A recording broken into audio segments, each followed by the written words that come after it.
Mula nang magsagawa ng Rally for Transparency, Accountability, Justice and Peace ang Iglesia ni Cristo noong November 16 to 17, 2025, patuloy kaming naghihintay kung paano tutugunan ng gobyerno ang malawak na katiwalian na naganap sa ating bansa.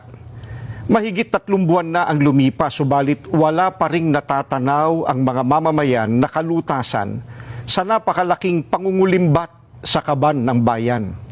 At sa halip na ang mga salarin ang hanapin at usigin, ay ang mga nagbibigay ng impormasyon at tumitestigo laban sa kanila ang kinakasuhan at ginigipit.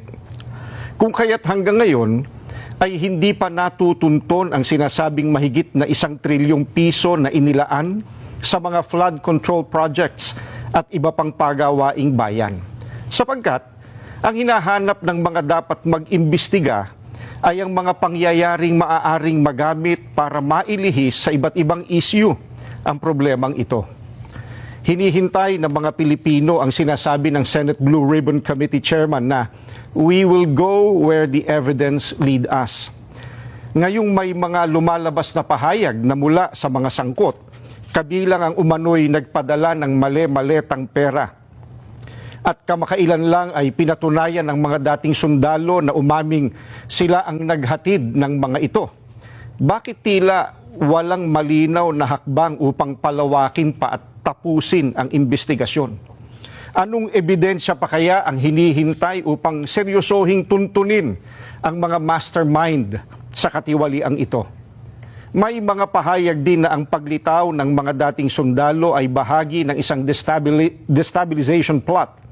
Kung ganoon ang paratang, hindi ba lalo itong dapat imbestigahan sapagkat ang destabilisasyon laban sa gobyerno ay isang seryosong usapin ukol sa pambansang seguridad? Bukod dito, ang malawakang bahagi ng inihayag ng mga dating sundalo ay tuwiran pa namang may kaugnayan sa naganap na paglimas sa salapi ng bayan. Matamang naghihintay pa rin ang sambayanan, kasama ng milyon-milyong Pilipino sa buong mundo at maging ng mga international media at iba pa na nagmamasid, ang mga kaanib sa Iglesia ni Cristo ay patuloy na nakabantay.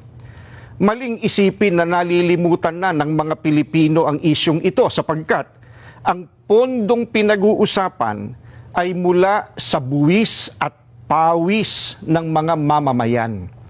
Ang aming panawagan ay nananatiling malinaw. Ilantad ang buong katotohanan.